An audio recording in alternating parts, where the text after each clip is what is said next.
Hi, my name is Dave. You're listening to The Last Podcast, where the first shall be last and the last shall be first. If this is your first time listening, welcome.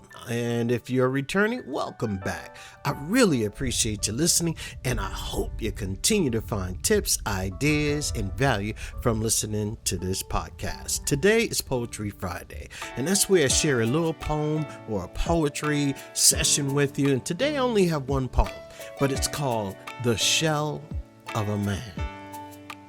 Who can understand the shell of a man but God? The one who sees through bone and breath, through silence and the storms, through the places we try to hide and the places we've forgotten even exist. For there are moments when a man becomes hollow, when the echo inside his chest sounds more like the absence than life. Moments when the world asks him to be strong while his soul whispers that it's tired. But God knows the language of emptiness. He knows the weight of the unspoken prayers, the trembling of the hands that reach for hope, the quiet ache of the heart that longs to be held but doesn't know how to ask. And when his love enters that hollow space, when his presence pours into the cracks and the crevices of the quiet corners, the emptiness does not remain. It cannot, for the love of God does not simply fill, it transforms. It reshapes the hollow places into sanctuaries. It turns the shell of a man into a vessel of glory. And suddenly, you are no longer empty. You are carried. You're surrounded, lifted by the love of God and the family He has woven into you, into your body of the body of Jesus Christ. The fellowship of believers, the brothers and sisters who walk beside you when your weary steps grow cold. We are not perfect. We stumble, we falter. We forget who we are and whose we are. We lose our way in the fog of our own humanity.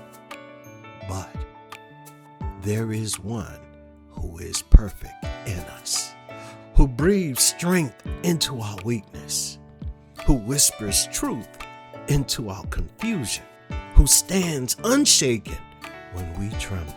Through him, we become heirs, not of flawless behavior, not of spotless performance, but of his perfection.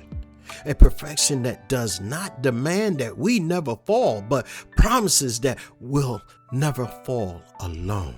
We do not become perfect.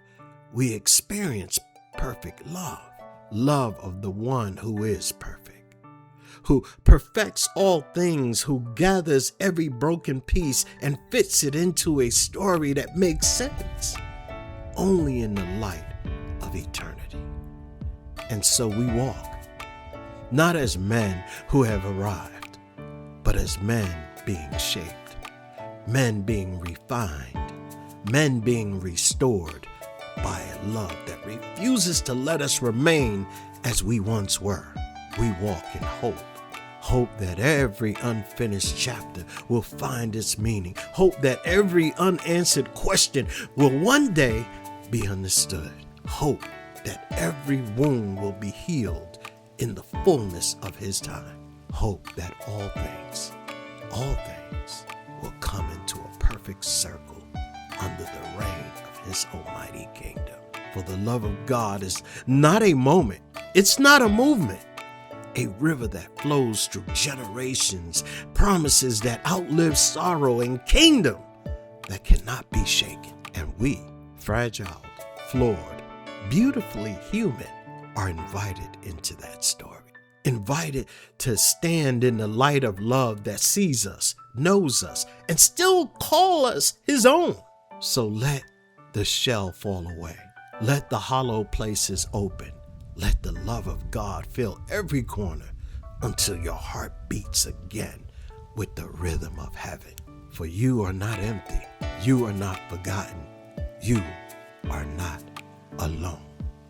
You are held by the one who understands you fully, loves you completely, and is perfect in every place you are not. And in his love, all things are being made whole. My name is Dave. That's the end of that poem. Hey, do me a favor. Hit me up. Tell me what you think. If you have a great poem and would like to let our listeners hear it, do me a favor. Hit me up at the last podcast, 443@gmail.com. And if you want to get on the podcast and talk about something different, you can still hit me up at the last podcast, 443@gmail.com. I wish you and your family a beautiful, wonderful weekend, and may God pour out blessings for you and your family, that it will not be enough room for you to receive it, that everybody who comes in contact with you will be blessed. I thank you so much for listening. Have a wonderful day, a wonderful weekend, and be blessed.